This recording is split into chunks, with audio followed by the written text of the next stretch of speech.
Hey, what's up guys? I'm back once again, and we are doing some more Dark Souls. Now you'll notice I'm actually not in the Tomb of Giants right now. My last video I was getting to the Tomb of Giants, and that was where I was going to be, but I forgot. Since I'm doing the dark ending, or I guess the alternate ending, the secret ending, then you can't go through there first. You have to actually go to a different area, and in order to do so, we have to go kill the Great Wolf Sith. So right now I've warped back to the Undead Parish, and then I ran through the area that we were at earlier, where we were kind of farming the souls from the little human guys. But before I go do the wolf, there is also a Moonlight butterfly boss here that I want to show you guys.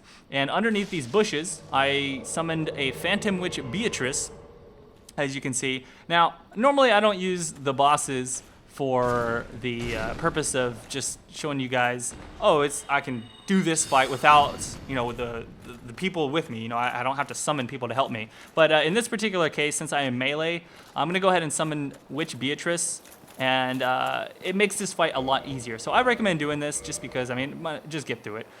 Now, I put on a lot of heavy armor for this fight, and the Crest Shield, this boss shoots a lot of magic at you, and if you have a lot of defense through your shield for magic, then it's really trivial. You just kind of sit there and block all of its attacks. Now, it's not too hard to dodge if you understand the animation on it and when to dodge, but for now, I'm just going to show you how simple it is to do with this strategy here with the Crest Shield that you got from going back to the original starting area. So there we go. I block it. It barely does any damage to me. And he's just going to continue to shoot stuff. And there's no way I can attack him right now as a melee for now. In a second, he'll jump up into a spot that I can actually start doing damage to him. But you'll notice that Witch Beatrice just fires out lots of soul arrows at him and does tons of damage. You can notice he's already below half HP. I haven't even touched him. Now he'll touch down here, put on your two-handed weapon, attack away, and boom, Moonlight Butterfly is dead. So I showed you dodging and blocking strategy, also using Witch Beatrice to speed the fight up for you. Really simple overall. So once you beat that, go ahead and head on up to the top of this tower, and you'll find a dude that was a blacksmith at one time, and he's, I guess, crushed it away. I don't know what's up with him, but he will give you an ember that allows you to actually create holy weapons. So I guess technically you would want to go do this area first before going to the area that I showed you from before where you needed to have a holy weapon. But obviously I've got the spear, so I didn't need this. Anyways, I know okay. So don't fall off the stairs there. Anyways, I was gonna just use a homeward bone, but I don't know why I just jumped off there. I don't even care. I don't even care about the souls. I'm not gonna go back and get them.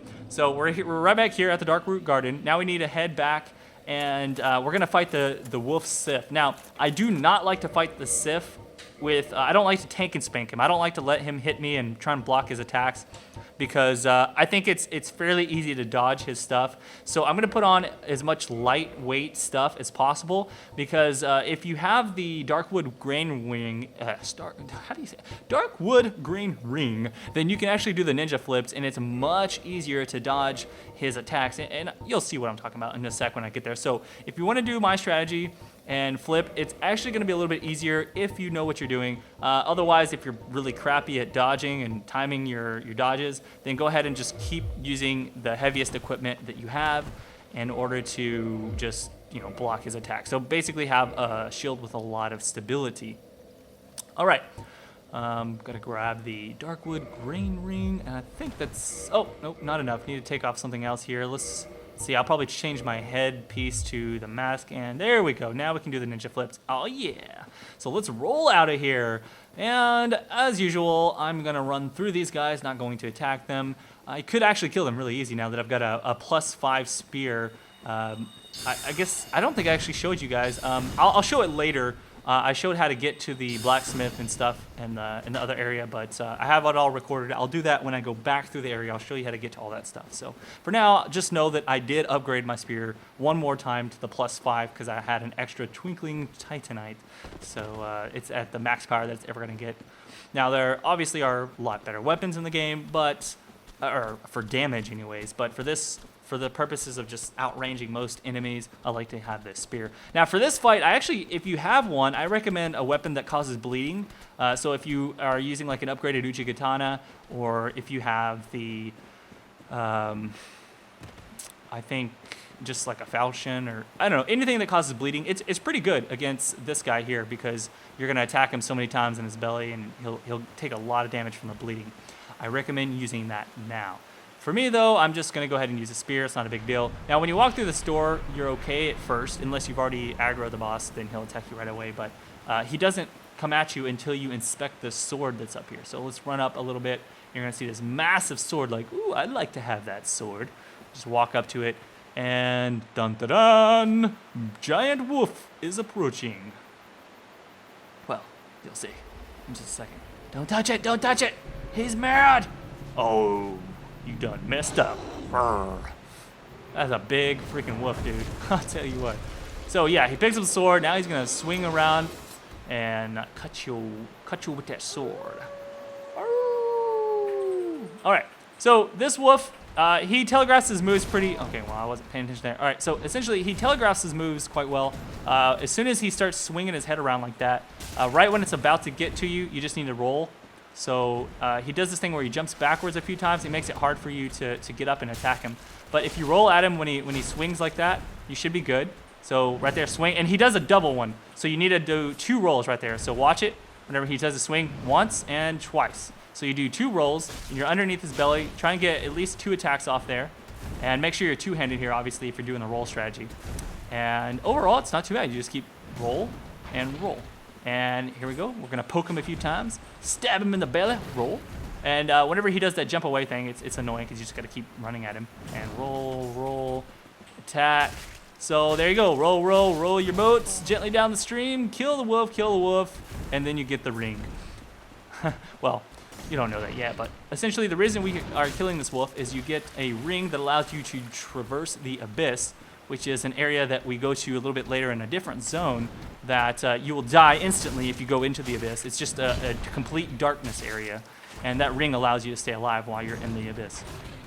So, okay, almost done stabbing this dude to death. It's just one more step. Oh, damn it. I guess I thought I would be able to. Okay, once you get him really low, you'll notice he's like really fatigued. He can barely swing his.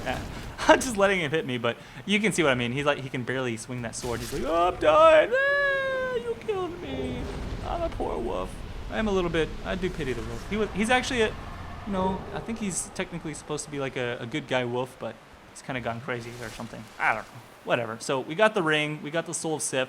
I believe you can turn the soul of Sif into a tower shield, like a pretty good tower shield actually, if I recall, or maybe it turns into a sword. I don't know, something like that. I've never actually crafted the item out of it because I've never done like a complete strength build. I don't know why. I guess I could.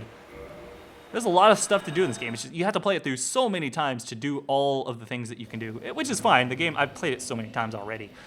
But anyways, once you do that, go ahead and use a Homer Bone. Get back here. I'm going to level up a couple of vitality points. I'm going to get that HP up. And we're going to head now back to the back to our Firelink, and we're going to go to the next area that we have to go to. So I'll show you that right now. All right, let's go ahead and rest at the bonfire and warp onto the Firelink Shrine. Now, hopefully you have that save point. Otherwise, that's going to suck for you. But either way, you'll figure it out, I suppose.